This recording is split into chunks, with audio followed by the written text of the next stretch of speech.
Welcome to the new latest Gunmeister Games and Creature Caster stream. My name's Andrew Galea. Today I'll talk about a few things. I've got to show a video of some of the production, which is quite exciting. I'll do that first. That's what you want to see, I imagine. We'll get an update on what's going on there, but things are going pretty well, very well. I'll show you in the video. I'm going to talk about the conventions that we're locked in for coming up in the new year and this year. And also talk about this tournament season for next year. We're going to kick off the tournament season, which is going to be pretty cool. So once again, I haven't been able to stream this, so it's going to be a VOD. I'll just stick to VODs for now until I get everything sorted completely, but we'll see how we go. All right, let's dive right in. So the first thing I wanted to show is the videos. So this is a video you can see on the screen right now of the starter box in production. So it's, as you can see, it's complete. This was taken about 10 days ago, I think, so it was more than a week ago. You can see everything there. I think the only thing that's not finished, you can see the mat going in. So once again, it's just on its loop. This is all the models in there. You can see the mat going in. All the different models, the punch out cardboard tokens, the rule book, and then the mat. The only thing that's not done, I think, is the cards. But yeah, so this is really exciting. So hopefully they'll be on their way to North America soon, and then conversely on their way to you. Peter's going to put out a Kickstarter update, including this video and a few other things he's got.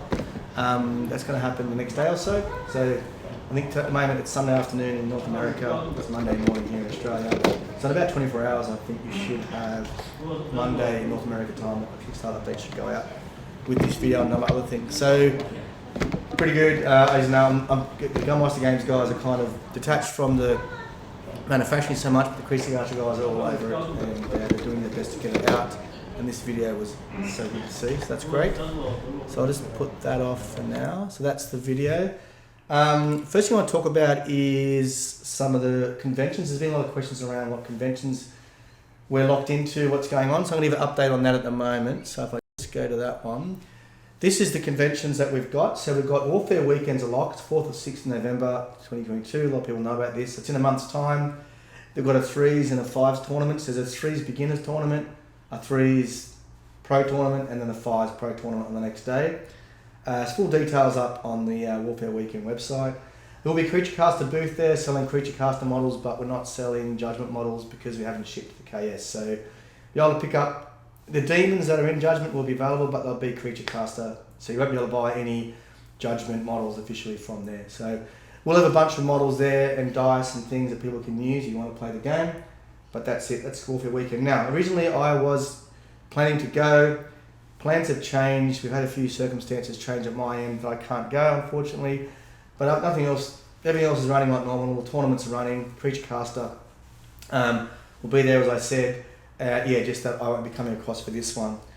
Las Vegas Open, 25th to 29th of January, 25th, 29th of January, 2023, so next January. We're going to be there again. Once again, there'll be 3s and 5s tournaments. There will be a Creature Caster booth. Now, then, Judgement models, the full range should be available. We're getting very confident that would have completely shipped by then, and all the KS people will have their models, so that's great.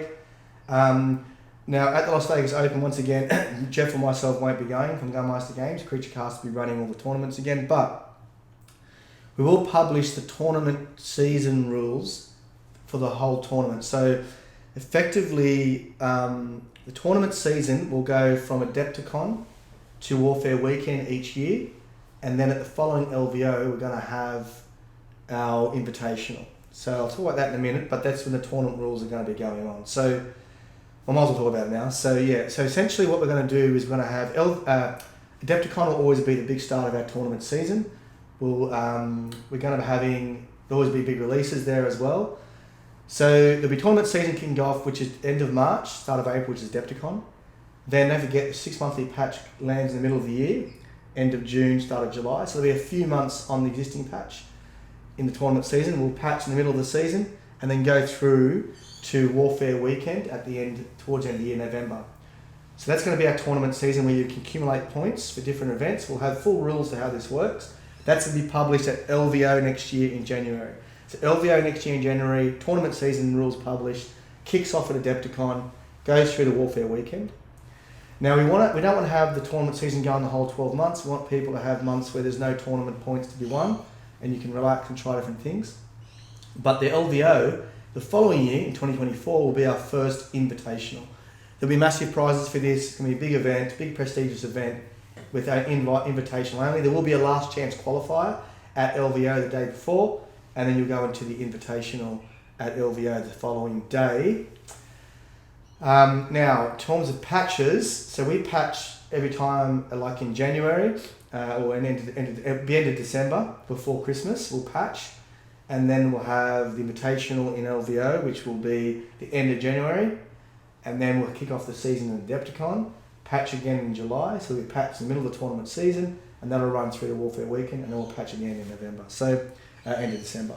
So that's the idea of the patches in the tournament season. Now, Warfare Weekend will be there, Creaturecaster will be there, Las Vegas Open, LVO next January, Creaturecaster will be there, selling Judgement models because the KS will ship by then. Tournament season rules will be published. Then at Adepticon 2023, so next Adepticon, 22nd and 26th of March, both Jeff and I will definitely be there for that one, and that is the kickoff of our tournament set, our first ever tournament season. So we'll release what the tournament's going to be there. Now the tournament season, still working out the rules for that. There'll still be threes events run. We are not confirmed whether threes events will count. Possible just fives events will count towards the tournament points, but we'll get to that. But anyway, yeah, so we'll get that when it comes to it. But yeah, so Adepticon, so we're locked in at the moment, Warfare Weekend, obviously in a month's time. LVO, there'll be Judgement tournaments at LVO in January next year. And then Adepticon's kick-off of the tournament season, there'll definitely be Judgement events there. That's the start of our tournament season. We start to accumulate points. And both Jeffrey and I from Creaturecaster will be, from Gunmaster Games, we'll be going to Adepticon. So let us know if you've got any questions about that, either in the video description, in the video below. All this information will be in the description below. Comments on the YouTube, or just pick us up on Discord and we'll talk about that a little bit more. So that's essentially it for news today. I want to talk about convention season, what we're going to, and also the update on the manufacturing. If you've so we will putting, like I said, Peter will put out a Kickstarter update in the next 24 to 48 hours, and that will have more details about the production, including a link to that video. So I want to talk about Warband construction. I've got a bunch of models here that are painted by Rainer 72 Paints. If you haven't seen him, check him out. Rainer's a great guy. He painted a bunch of models for us for our studio here in Sydney. Now, I want to talk about constructing for Warfare Weekend and just Kickstarter models only at this point in time, because we have got all the other VMOD models and there's rules out for them, but until they're effectively live, available for purchase in the new scale, we're not going to be allowing them in tournaments. So just talking about Kickstarter models only. Now, a good starting point for a 3 events, and you're just playing a first game, there's no pick and ban, no veto or immunity. You're just going to be picking 3 models to play with your buddies, or coming to the practice event for Warfare Weekend, the beginner event. I've got Rakir, Zarin and Lugdrug. These are great 3 models to start with. Rakir is an awesome damage dealer, melee damage dealer. He's got not good mechanic to use with Shadow Orb, so it's really good practice to get used to how that works with the movement. He's a high burst guy. He can drop people in 3s. It's really important to get that. If you can drop a model, there's only 3 each side, so it's actually 33% of their output is gone already. And the fact that he can escape and get around the board is quite nice as well. So, because it's a much smaller board with the 3 versus 3, so being able to move around, getting back to your effigy is not such a disadvantage as it is with 5s. So don't forget, Rakir can drop a Shadow Orb out there and report back to his effigy without getting any parting blows. That's really nice. So he's a great model to start with. He's an awesome looking model, as you can see here. Looks awesome.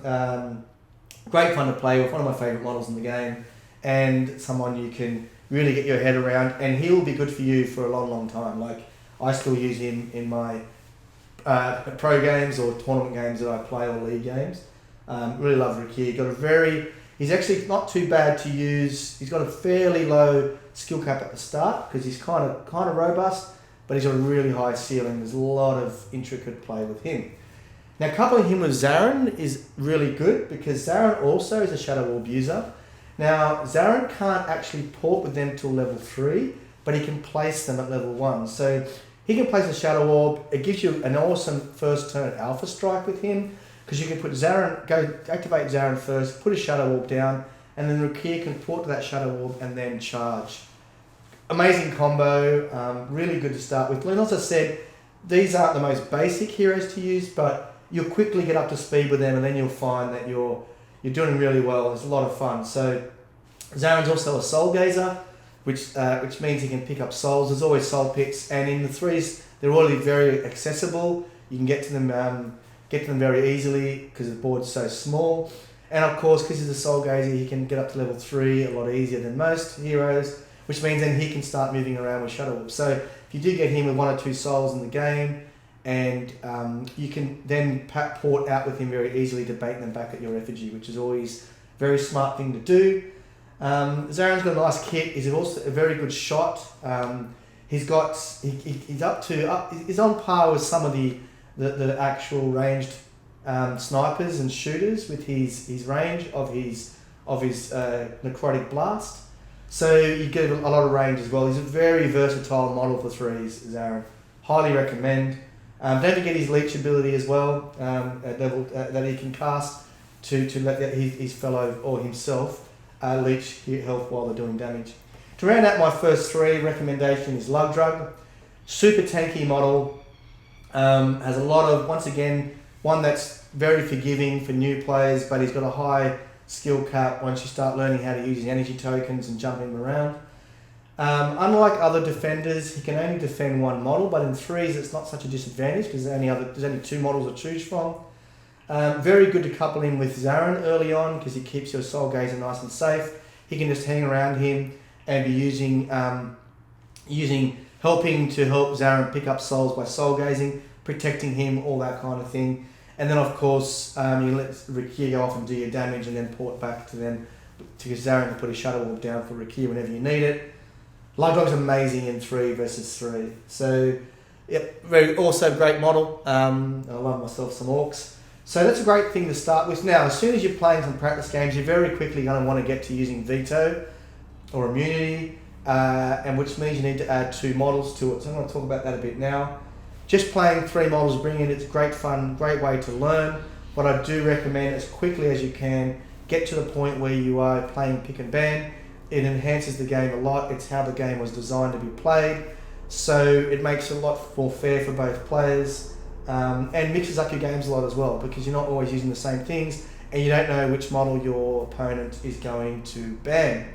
So if you were going to add 2 models to this, at this point, you want to try to add a bit of redundancy. So if they ban Rakir, you don't want your damage to drop off a cliff. So at that point, I've actually gone with Kane, and actually I haven't, I've gone with Brock, haven't I? I've gone with Brock on that one, sorry. Brock's another model that is available in the Kickstarter, high damage dealer, really, really fun to use. He's a monster slayer, so you can always get levels with him really, really quickly. The difference between him and Rakir relies on Fate to do his damage burst, where Brock relies on doing critical hits. So yeah, you want to just think about that. The good thing about in the Fate you're not using for Toxin, you can use for rerolls for Brock to try to get that crit. Very good for him to get the Vorpal Blade. Same for Rakir, you often want to equip them with the Vorpal Blade when you can to get +1 mel. Because while Rakir doesn't rely on crits, he does rely on getting 2 symbols to ensure he gets poison off.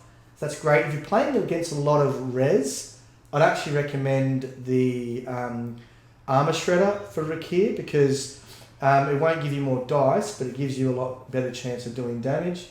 But with Brock, you pretty much always want critical hits, so you want the Vorpal Blade pretty much all the time. So Brock's a great one to add to this. Doesn't have the synergies with Zarin like you'd think, but he's really good, gets around and can do an enormous amount of damage. Always hunting monsters with him, gives you a lot of Fate to use for him and other models, and also beefs him up a lot, so that's really good. Now, I'd probably want to get a bit of tankiness redundancy here in case they ban Lugdrug, which would be a pretty obvious ban. So that one I've gone with Skull. Very tanky model. He's a health tank model. A lot of fun. He has 2 trees to choose from, skill trees when you level him up, so just like Isabel, which is pretty rare in the game. There's a lot of versatility. For him, yeah, they did ban your lug drug and you dropped him Skull. Bulwark is amazing. He can either help Rakir or Zarin, like put it on Rakir and send him out. 5 temporary health makes him extremely tanky. Skull also, if you do level him up, he can go Warrior Head or Mystic Head. The Warrior Head's really strong, gives him +1 mel, becomes mel 6. For a dual wielding hero, it's actually quite nice.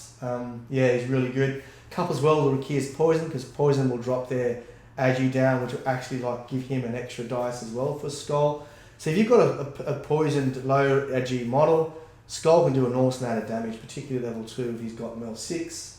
Yeah, so that's a good 5. This 5 you could take to tournaments, no problem at all. You've got great redundancy. If they do happen to ban your Zarin or get rid of your Soul Gazer, you can go a tanky person like a Skull or a Lug Drug and then take Rakir and Brock, and you've got massive damage output, which works really well.